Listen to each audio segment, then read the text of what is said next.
우리 하나님 말씀은 하박국서 1장 12절에서 17절입니다. 같이 합독하겠습니다. 같이 읽겠습니다. 선지자가 이르되 여호와 나의 하나님 나의 거룩한 이시여 주께서는 만세전부터 계시지 아니하시니까 우리가 사망에 이르지 아니하리이다. 여호와여 주께서 심판하시기 위하여 그들을 두셨나이다. 반석이시여 주께서 경계하기 위하여 그들을 세우셨나이다. 주께서는 눈이 정결하심으로 악을 참아보지 못하시며 패악을 참아보지 못하시거늘 어찌하여 거짓된 자들을 방관하시며 악인이 자기보다 의로운 사람을 삼키는데도 잠잠하시나이까. 주께서 어찌하여 사람을 바다의 고기 같게 하시며 다스리는 자 없는 벌레 같게 하시나이까. 그가 낚시로 모두 낚으며 그물로 잡으며 투망으로 모으고 그리고는 기뻐하고 즐거워하여 그물에 제사하며 투망 앞에 분향하오니 이는 그것을 힘입어 소득이 풍부하고 먹을 것이 풍성하게 됨이니이다. 그가 그물을 떨고는 계속하여 여러 나라를 무자비하게 멸망시키는 것이 옳으니까. 아멘. 자리에서 앉아 주십시오. 우리 한번 옆에 분들에게 한번 인사해 주십시오. 뭐라고 인사하냐면 예수만이 기쁨입니다. 네. 오늘 우리 승호 형제가 기도했는데 다음에는 우리 이주원 형제가 대표 기도를 할 수 있기를 바랍니다. 내가 또 개인적으로 얘기하면 또 노라 그럴까 봐 대놓고 우리 오늘 말씀을 좀 보면서 그 하박국서를 우리가 다루고 있었는데 하박국서의 두 번째 질문입니다. 하박국이 두 번째 누구에게 질문하냐면 하나님께 질문하는데 사실은 이건 질문이 아니라 어필입니다. 항변이에요. 하나님 어찌 이렇게 하실 수 있습니까? 이렇게 하는데 우리가 이 어찌하여라는 이 부사는 어떨 때 쓰는 겁니까? 우리가 생각했던 거와 다른 결과가 나왔을 때 터져 나오는 함성이 뭡니까? 어찌하여 이럽니다. 내가 믿었던 사람이 있었는데 그 믿었던 사람에게 실망하게 됩니다. 그러면 우리는 어찌하여라고 하죠. 어떻게 나한테 이렇게 할 수 있습니까? 어찌해서 이런 일을 했습니까? 이럴 때 쓰는 단어일 거예요. 영어로 말하면 why 아니면 for what reason. 도대체 무슨 이유 때문에 이렇게 하셨습니까? 왜 이렇게 하십니까? 라고 하는 이 탄식을 담고 있는 거죠. 우리가 이 하박국이 질문을 던지는데 두 개를 던지는데 이 질문 두 개 중에서 공통적으로 나오는 게 뭐냐면 어찌하여예요. 어찌하여. 세 번이 나오는데 첫 번째는 우리가 봤던 첫 번째 질문 안에서 1장 초반에 나옵니다. 그리고 또 두세 개 중에 두 개는 오늘 우리가 다루고 있는 1장 후반에 나오는 두 번째 질문 속에서 어찌하여를 갖다가 하나님 앞에 항변을 하듯이 외치고 있는 거예요. 오늘 그 하박국이 기대했던 자신의 어떤 하나님의 역사, 자기가 생각할 때는 하나님이 이렇게 역사하실 줄 알았거든요. 근데 전혀 다른 방향으로 하나님 일하시니까 하나님 어찌하여, 하나님 왜 이렇게 하시는 겁니까? 하나님 무슨 이유로 이렇게 하시는 겁니까? 라고 하나님 앞에 지금 반박하고 있는 거죠. 자기가 생각했던 하나님은 이런 하나님이 아닌데, 자기가 생각했던 신앙은 이런 게 아닌데 어떻게 해서 이런 일이 일어날 수 있을까 하는 거죠. 우리가 하박국은 자신이 하나님을 잘 안다고 생각했어요. 그러나 이 중요한 게 뭐냐면 우리가 하나님을 알 수 있어요. 여러분, 근데 우리 하나님을 전부 다 알지 못해요. 그 하나님을 알아도 하나님이 우리에게 은혜로 계시로 눈을 열어서 깨닫게 해주고 이해시켜주는 범주 안에서 믿고 아는 거지 우리가 하나님을 다 안다라는 거는 있을 수가 없는 거예요. 그래서 이 영어 표현에 보면 I understand God. 하나님이 누구인지 내가 이해는 안다. 그러나 don't comprehend Him. 이 comprehend가 뭐죠? 종합적으로, 총체적으로 전부 다 이해한다는 뜻이에요. 우리가 하나님을 이해하고 알 수 있는 범주의 것이 있죠. 그러나 우리 하나님을 전부 다 알 수는 없어요. 하박국은 자기가 하나님을 너무너무 잘 안다고 생각했고 다 안다고 생각한 거예요. 그러니까 무슨 말이 나오는 거죠? 어찌하여 이러십니까? 라는 거죠. 내가 알고 있는 하나님이라면 이렇게 하시면 안 되는데, 내가 알고 있는 신앙이라면 이렇게 되면 안 되는데, 어떻게 해서 이렇게 하실 수 있습니까? 이렇게 얘기하는 거죠. 우리는 여기서 하박국에게 긍정적인 부분들을 다루기보다는 오늘은 좀 하박국이 가지고 있는 신앙의 한계와 또 그 신앙의 한계의 모습에 우리의 모습이 나와 있는 걸 볼 수 있습니다. 그래서 I understand God, who God is, but I don't comprehend Him. 이걸 우리가 신학적 용어로 좀 어렵게 얘기하면 하나님이 불가해성이라고 얘기합니다.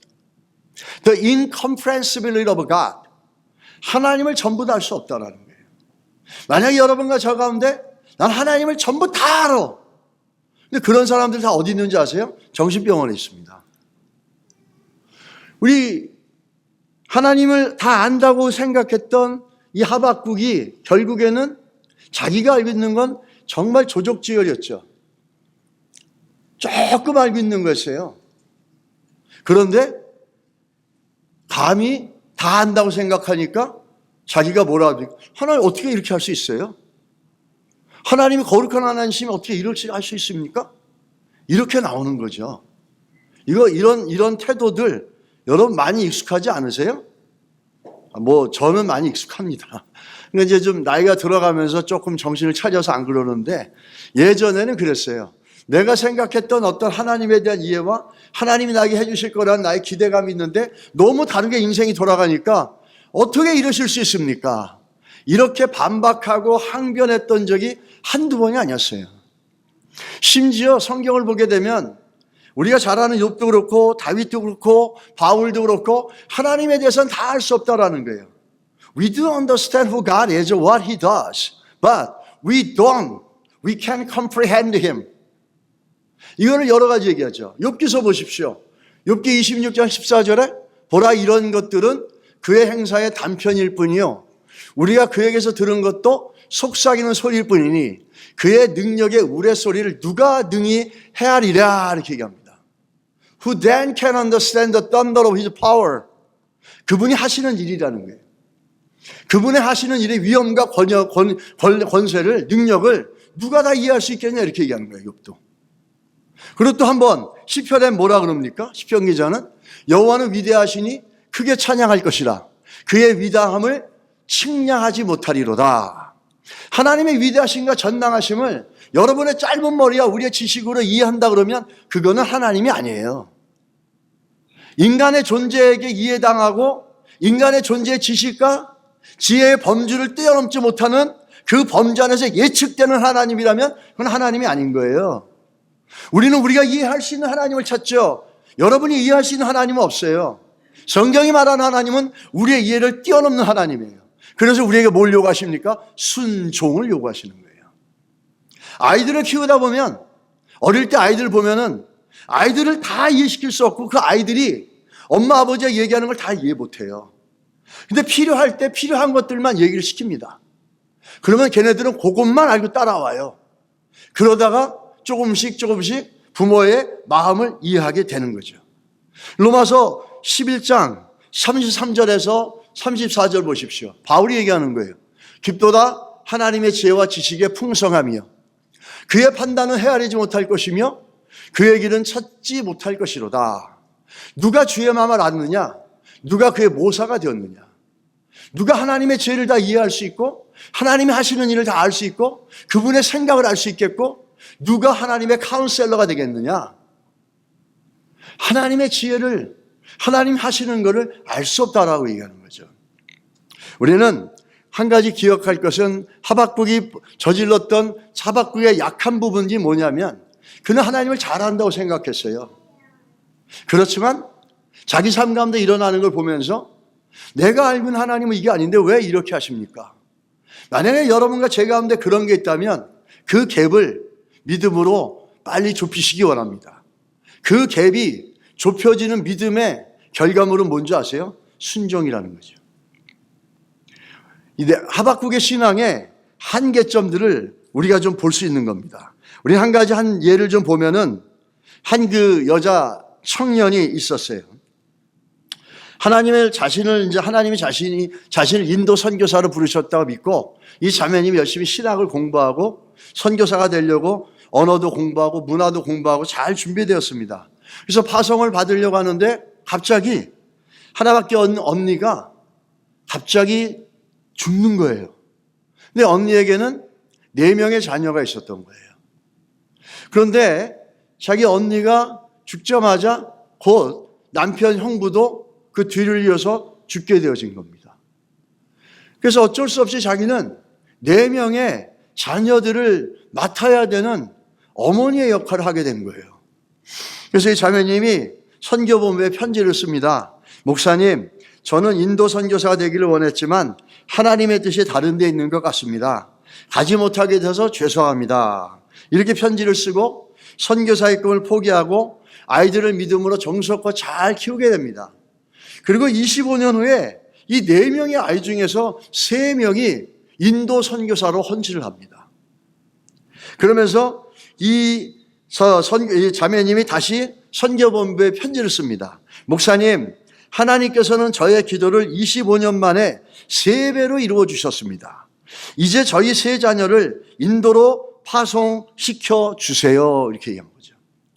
우리 하나님의 뜻이, 하나님이 하시는 일이 우리가 생각하는 거하고 참 많이 다를 때가 있습니다. 우리가 생각했던 것들은 이것인데 하나님을 이끌어가는 것들이 또 다른 형태로 나올 때가 참 많이 있잖아요. 그러나 한 가지 중요한 건 있어요. 하나님의 뜻은 항상 갑절로 풍성하다는 거죠. 한 명이 가야 될 걸 하나님의 뜻 가운데서 3명이 만들어집니다. 그래서 우리에게 요구되어지는 건 또 얘기하지만 믿을 수 있어서 믿고 이해할 수 있어서 믿고 알 수 있어서 순종하는 것은 결코 그 순종이라고 할 수 없겠죠. 이해할 수 없고 또 어떨 때 보면은 알 수 없어도 하나님의 신실함을 믿으면서 우리에게 주어진 삶 속에 순종해 나갈 때 갑절의 열매가 이루어질 줄 믿습니다. 이 하나님을 순종해 나가는 건 그런 거죠. 하박국 신앙의 한계점입니다. 하박국은 자신이 하나님을 아주 잘 안다고 생각했어요. 여러분과 제가 신앙생활 오래 하다 보면은 내가 하나님을 잘 안다고 생각해요. 목회자도 마찬가지예요. 맨날 설교를 해야 되고 사람들에게 상담해야 되고 또 때로는 적지 않은 어떤 솔루션을 제시해야 되는 입장에 있다 보니까 잘한다고 생각하는 오판과 착각에 빠질 수가 있어요. 그럴 때 우리는 빨리 돌이켜야 됩니다. 우리는 하나님이 보여주시고 알려주시는 범주 안에서만 알고 믿고 깨닫고 나갈 수 있는 거예요. 그러다 보니까 자기의 신앙의 한계점을 모르다 보니까 하나님 앞에 던지는 질문이 어찌하여라는 거죠. 자기가 알고 있는 하나님, 참 무섭죠 이게. 내가 알고 있는 하나님은 이런 하나님인데 어떻게 내 인생에 이런 문제가 나와. 있을 수 없는 거지. 그러다 보니까 하박국처럼 우리도 질문을 던집니다. 어찌해서. 우리는 이런 하나님 앞에 그러면서 하는 말이 뭐라 합니까? 이 하박국이 2번째 하나님 앞에 항변하면서 그 가장 큰 중심의 이슈가 뭐냐면 하나님은 거룩하신 분 아닙니까? 이거예요. 하나님, you are the holy God. You are holy God. 하나님 거룩하신 분이에요. 그런데 정리하자면 이런 거죠. 거룩하지 않은 바벨론을 들어서 거룩하신 하나님이 거룩한 하나님의 백성을 공격하게 하고 고통을 주는 이유가 도대체 무슨 이유십니까? 이해할 수 없다라는 거예요. 이게 13절과 14절에 명확하게 나와 있죠. 이 13절과 14절에 다루기 전에 우리가 좀 봐야 될 게 있다는 거예요. 이 거룩이라는 게 뭐냐라는 거죠. 우리 예전에 80년대 신앙생활 할 때 그때 보면 이 거룩이라는 것들 그러면서 바벨론이 하나님의 백성 유다 백성을 공격하게 되고 고통을 주는 것과 하나님의 거룩과 무슨 관계가 있는 거냐는 거죠. 그게 무슨 관계가 있길래 하나님은 거룩하신 하나님 아니십니까? 이렇게 전제를 들어대면서 이 하박국이 하나님 앞에 항변을 하는 걸까? 예전에 우리 거룩의 개념을 얘기할 때는 어떤 상태나 보여지는 모습들을 갖다 중심으로 얘기했어요. 그 거룩한 모습들 쉽게 말하면 목사님들이 늘 정해져 있는 검은색도 아니고 파란색도 아닌 애매모호한 그 양복을 입고, 왜 그러냐면 필요하면 또 장례식도 가야 되고 필요하면 돌집도 가야 되니까, 이렇게 가면은 장례식 가면 까만 옷이고 돌집에 가면 푸른 옷색이니까 괜찮고, 머리다가 늘 바탕이 되는 빨간 넥타이, 저는 파란 넥타이지만은 이런 걸 하고 다니면서 옆에는 성경책을 딱 긋고 양반처럼 느린 걸음으로 느리게 말 딱 하면서 할렐루야 막 이러면, 그런 상태와 그런 모습이 거룩한 것으로 여겨졌을 때가 있었어요. 60년대 70년대는 목사님들이 까만 그 두루마기 입고 여기 하얀 이렇게 있지 않습니까? 이름을 까먹었는데, 그거에다가 그 다음에 성경책을 딱 들고 이렇게 아주 그냥 천천히 걸으면서 천천히 말하 그러면, 야, 목사님 홀리하시네 이러고, 또 옛날에 전도사님도 보면 하얀 치마에 까만 치마 입고 성경책 딱 들고 이렇게 딱 다니면, 야, 우리 전도사님 진짜 거룩해 보이시오, 홀리해 보이시오. 그리고 기도할 때도 막 이렇게 빨리 기도하냐, 할렐루야 이러면서 전능하신 하나님 아버지 이렇게 이런 상태나 이런 모습들이 거룩하게 여겨질 때가 있었어요. 그런데 성경이 말하는 거룩의 개념은 그런 거룩이 아니에요. 그렇게 상태나 모습으로 거룩이라 했는데, 하나님이 거룩을 얘기하는데 거룩의 개념은 일단 뭐죠? 성별하는 거예요. 우리를 칸시크레이트 시키는 거예요. 우리를 세퍼레이트 시키는 거예요. 분리시키는 거예요. 왜? 하나님께 더 가까이 오게 하려고, 하나님께 더 깊은 교제를 하려고. 왜냐하면 거룩만이 하나님 앞에 나갈 수 있는 유일한 길이에요. 구약에서는 짐승의 피를 흘려서 거룩함을 입어서 하나님 앞에 나갈 수 있었어요. 근데 신약에서는 예수 그리스도의 영원한 속죄의 피, 십자가의 피로 말미암아 우리가 하나님 앞에 나갈 수 있는 거룩함을 입었습니다. 거룩은 하나님 앞에 나가게 하기 위한 거예요. 그래서 우리를 하나님의 자녀로 거룩하게 하고, 하나님의 자녀로서 칸시크레 시켰다라는 건 뭐냐면, 하나님께 더 가까워지고 하나님께 더 종속되어지고 가까워질 수 있는 그 거리 단축을 시키려는 겁니다. 그래서 거룩의 개념이 뭐냐? 구약을 통해서 볼 때 거룩의 개념 뭔지 아십니까? 신약도 마찬가지예요. 거룩의 개념은 거리입니다. 거리. 하나님과 내가 얼마나 가까이 있느냐라는 거예요. 성막이 이스라엘 민족의 중심에 딱 있습니다. 그런데 죄를 지면 어떡하죠? 더러워지거나 병이 들거나 문둥병이나 이런 사람들이 있으면 이 성막에서 쫓겨나서 저 동네 바깥을 밀어나갑니다. 그러면서 그게 거룩하지 않다는 증거예요. 다시 말하면 거룩한 사람들은 어떡하죠? 성막으로도 가까이 오는 거예요. 거룩이라는 개념은 하나님과 가까워지는 개념이에요. 하나님과 더 가까워질 수 있는 거예요. Being close to the Lord. 이게 거룩의 개념이에요. 할렐루야 이런 게 아니고. 네? 그래서 예전에는 목사님들은 그 집에서 주무실 때도 넥타이 메고 잔다 이런 얘기를 하고 이런 적도 있었어요. 근데 그거는 아니죠. 그렇진 않죠. 이 거룩의 개념은, 성경이 말하는 거룩의 개념은 하나님께서 우리와 얼마나 가까이 있느냐는 거예요. 근데 거룩을 하나님과 가까워지려면 거룩이 돼야 되는데, 거룩이 유일한 웨이인데, 그러기 위해서 뭐죠? 하나님 우리를 불순물을 제거합니다. 이게 우리 레위기 11장 45절의 말씀을 보면은, 내가 거룩하니 너희도 거룩할지어다 이렇게 얘기하지 않습니까? 그 얘기는 하나님이 거룩하니까 우리도 하나님처럼 거룩하게 홀리하게 아까처럼 그렇게 한다든지 그런 개념이 아니에요. 내가 거룩하니까 너희들도 거룩해져야 된다. 너희들이 나한테 나와야 되는데, 나와 가까워야 되는데, 그러기 위해서 너희들이 거룩해져야 되는데 너희들 안에 불순물이 너무 많아. 내가 거룩하면서 너도 거룩해야 되는데, 왜? 내가 너를 가까이 해야 되기 때문에. 근데 네 안에 불순물이 많고 더러운 게 많으면 내 가까이 할 수 없어. 내가 거룩하니까 너도 거룩하다? 내가 너를 거룩하게 만들겠다라는 거예요. 이 거룩의 개념은 어떤 상태 개념이 아니에요. 하나님 우리를 갖다 만들어 가시는 거예요. 왜? 가까이 하기 위해서. 죄로 더둑더둑 묻어있는 인생 가운데 하나님은 거룩이 아니면은 하나님 앞에 나올 수가 없어요. 그래서 짐승의 피를 그렇게 죽였고, 그래서 예수 그리스도 하나님의 아들이 와서 십자가에서 피 흘려 죽으실 수밖에 없었던 거예요. 왜? 하나님과 가까이 가기 위해서. 그래서 이 거룩의 개념은 뭡니까? 예수님을 보내서 우리를 거룩하게 만들었던 것처럼 우리 안에 있는 거룩하지 못해서 하나님 앞에 오는데 방해가 되는 장애물과 impurities, 이 더러운 불순물을 제거하신다는 거예요. 그거를 우리가 거룩의 개념으로 잘 알아야 됩니다. 그렇지 않으면 거룩하다는 게 어떤 상태와 상황이나 어떤 그런 모습이 아니라는 거죠. 하나님이 나를 거룩하게 만드신다는 거를 내가 거룩하니 너도 거룩하라고 얘기하죠. 그래서 이걸 신약에서는 베드로전서 1장 14절 16절에 같이 한번 읽을까요? 너희가 순종하는 자식처럼 전에 알지 못할 때에 따르던 너희 사역을 본받지 말고 오직 너희를 부르신 거룩한 이처럼 너희도 모든 행실에 거룩한 자가 되라. 기록되었으니 내가 거룩하니 너희도 거룩할지어다 하셨느니라.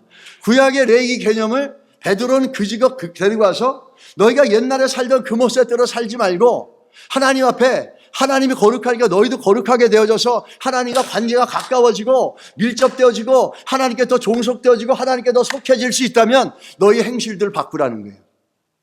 거룩은 변화를 얘기하는 겁니다. 하나님을 변화시키겠다라는 거고 또 우리가 변화되어진다는 사실을 알아야 된다는 거죠. 이렇게 거룩에 되어진 이 모습을 가장 잘 얘기해 주는 게 욥기서예요. 욥기서 23장 10절에 12절에 여러분과 제가 너무 잘 아는 거죠.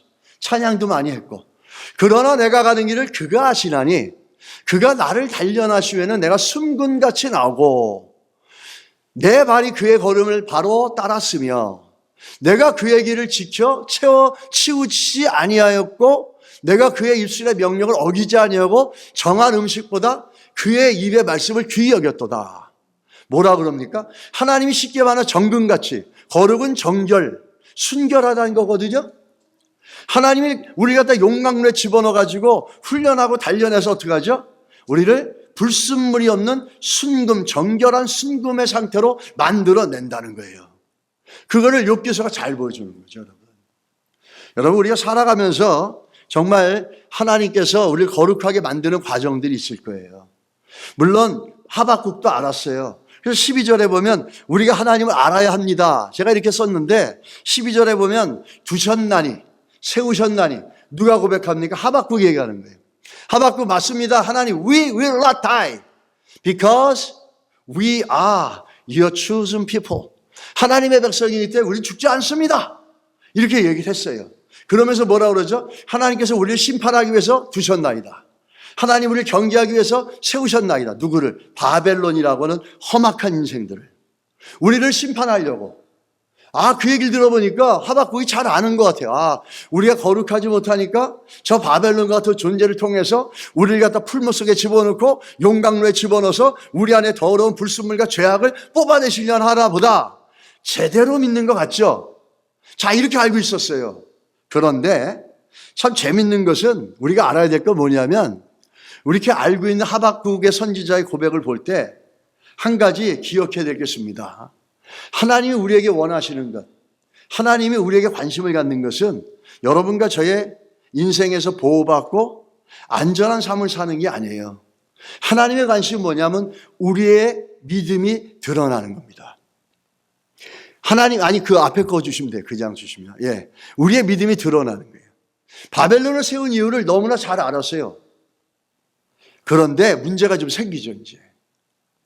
우리가 생각할 때 하나님 우리를 지켜주시고 보호하시고 하나님의 관심은 여러분과 제가 원하는 것처럼 평안하고 안정된 삶을 살아. 물론 그렇습니다. 근데 하나님이 말하는 평탄하고 안정된 삶과 우리가 생각하는 게 많이 다를 때가 있거든요. 하나님께서 원하는 건 뭐냐면 우리의 믿음이 드러나는 것을 원하세요. 하나님의 관심은 거기 있어요. 그래서 용광로에 집어넣고 사망의 음침한 골짜기를 다니게 한다는 거예요. 그러면서 그 속에서 우리가 어떻게 믿음으로 반응하느냐라는 거죠. 하박국은 아는 것 같았어요. 하나님 우리를 연단하시고 하나님 우리를 훈련하셔서 우리 안에 불순물을 제거하려고 바벨론을 세웠구나. 그랬는데 12절에 그랬는데 13절 한번 가서 보시기 바랍니다.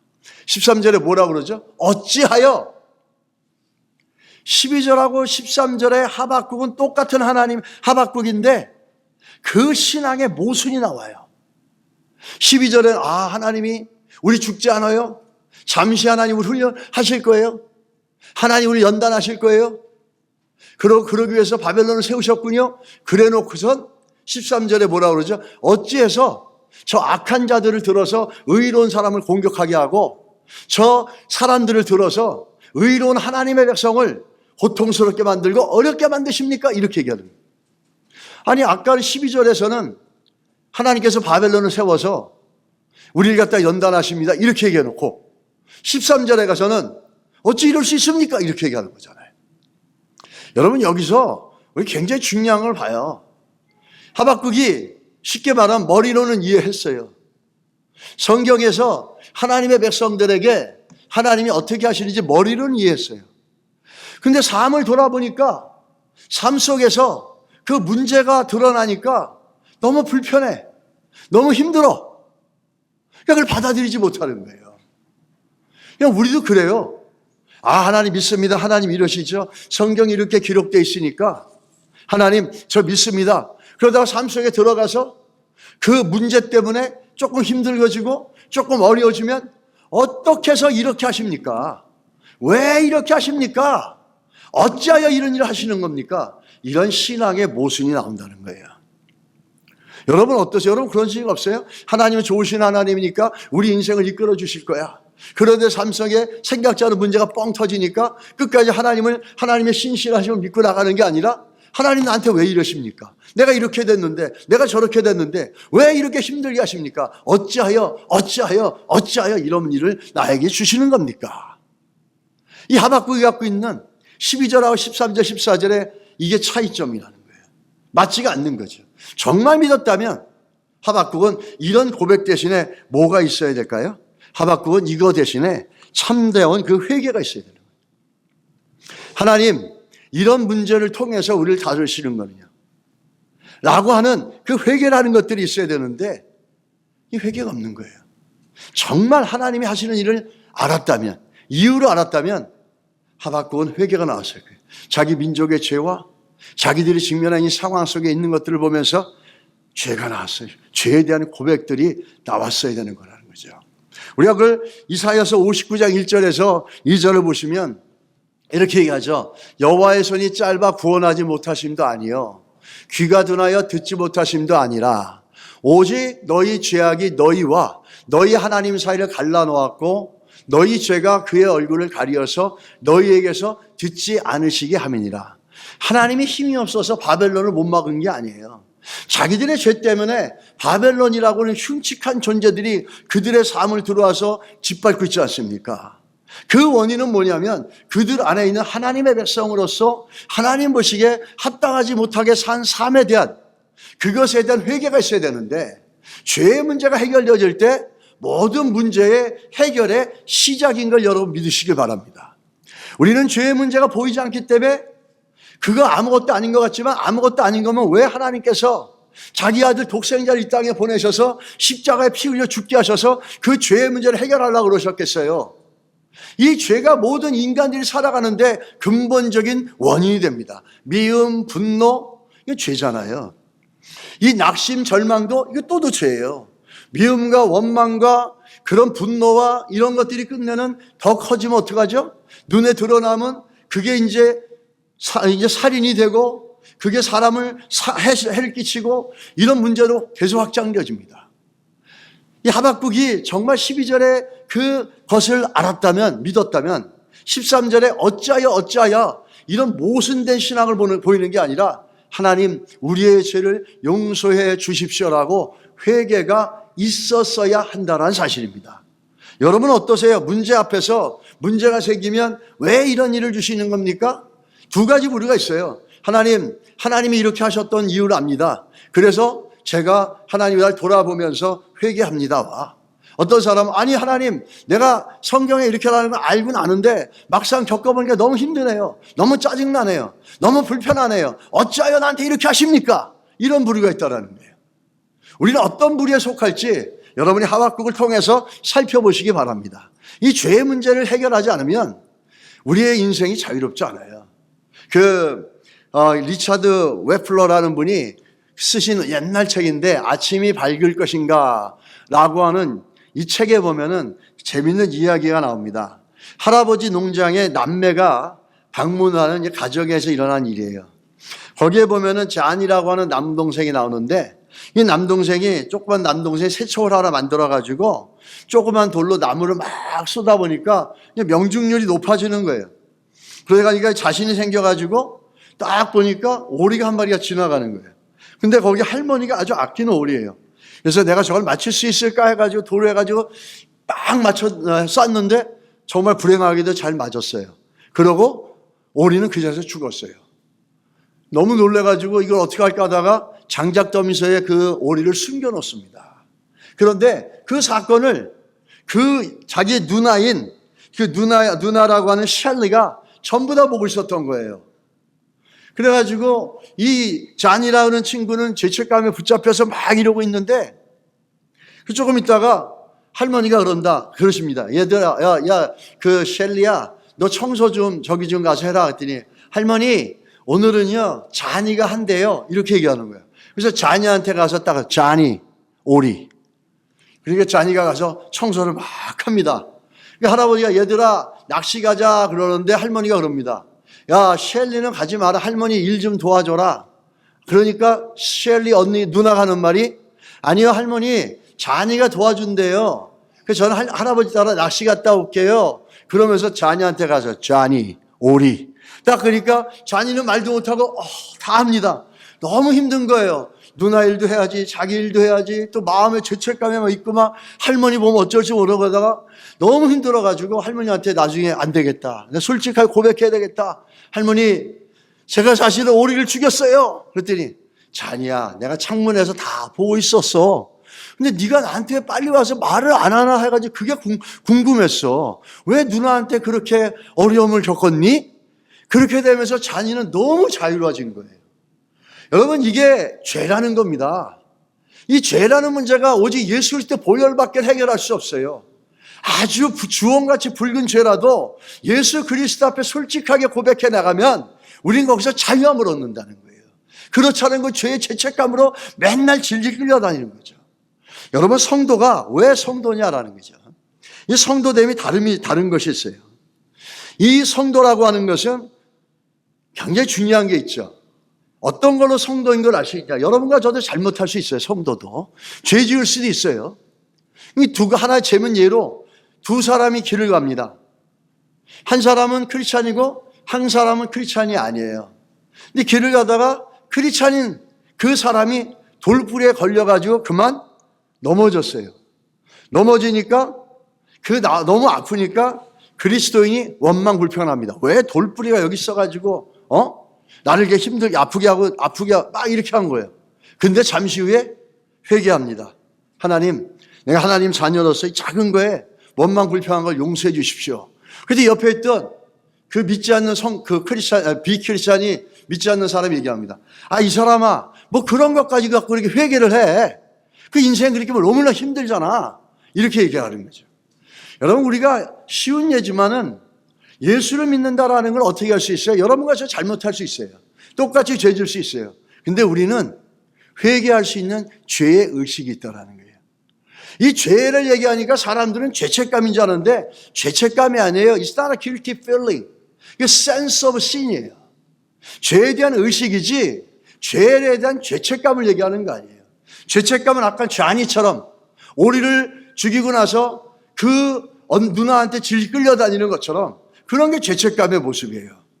우리는 예수 믿는다라는 거 어떻게 할 수 있어요? 잘못 똑같이 할 수 있어요. 그죠? 화가 나가지고 원망도 하고 욕도 하고 막 이럴 수도 있어요. 그런데 우리는 돌이킵니다.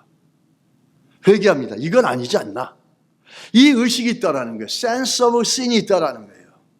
근데 믿지 않는 자들은 없다라는 거죠. 인도에 여러분 잘 아시는 간디라는 분이 있었지 않습니까? 이분은 죄인이란 말을 굉장히 싫어했대요.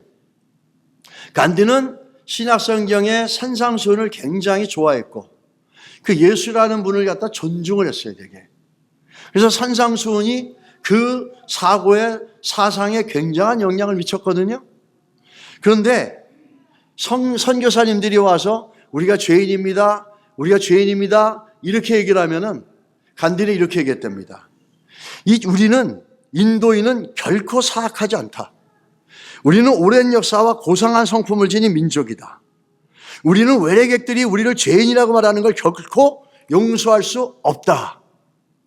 왜 그렇습니까? 그렇게 위대한 간디라는 사람도 그 안에는 우리가 예수 믿는 사람들이 가지고 있는 죄에 대한 의식이 없는 거예요. 우리가 죄를 지고 또 때로는 실수할 수 있지만 여러분, 우리가 회개할 수 있다는 것에 감사하시기 바랍니다. 하나님 어쩌면 우리에게 완벽한 인생을 원하지 않아요. 그러나 우리 안에 거룩하지 않은 모습이 있을 때 그 자리에서 회개해 나가는 모습을 하나님 우리에게 원하실 수 있어요. 우리 그런 모습을 보면서 우리 하나님의 백성들이 어떤 모습들이 돼야 되는지를 다시 한번 좀 살펴봤으면 좋겠습니다. 그래서 바울이 또 한 가지 13절과 14절에 보면 하박국이 이렇게 얘기하죠. 어찌하여 이렇게 얘기합니다. 이 속에는 하나님 어떻게 이렇게 할 수 있습니까? 하나님이 거룩하신 분이 왜 이렇게 할 수 있습니까? 이런 의미도 있지만 또 한 가지 뭐가 있죠? 하나님, 우리는 하나님의 백성 아닙니까? 이 하나님의 백성들에게 이런 일이 일어나게 허락하신다는 게 말이 됩니까? 라는 선민의식이 있다는 거예요. 이 유대인들의 선민의식은 대단하죠. 하나님의 백성이니까 어떤 특권과 선민적인 어떤 우월성과 그 위치를 갖고 있다라고 생각을 합니다. 근데 이 선민의식은 사실은 우리 요즘 다른 말로 말하면 여러분 잘 아는 말이죠. 노블레스 오블리지라는 말이 있잖아요.